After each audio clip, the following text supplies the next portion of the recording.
گەنجێکی گوڵفرۆشە، شارەزایی زۆری لە ناسینی گوڵەکان هەیە. خزمەتی گوڵەکان دەکات تا چاوی کڕیاران بۆ لای گوڵەکانی ڕاکێشێت.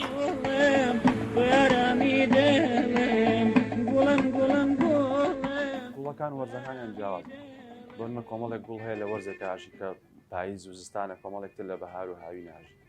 بەگشتی نزیکی 15 بە 20 جۆر گوڵ هەیە لەم فەسڵە ئێستای.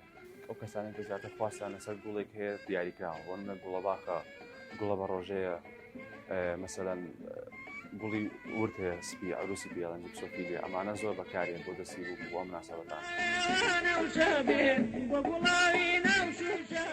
کۆرۆنا زیانی بەکارەکەی ئەم گوڵفرۆشیش گەیاندووە، دەڵێت لە 60 کارەکەی لەدەستداوە.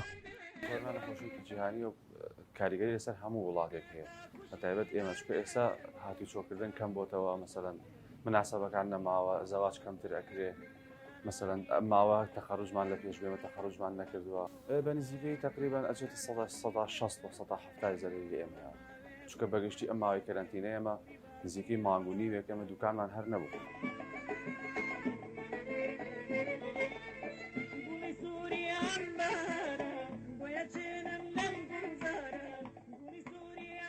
زۆر کات شاعیران جوانی گوڵ و مرۆڤەکان و ناسینی گوڵیان پێناسە کردووە.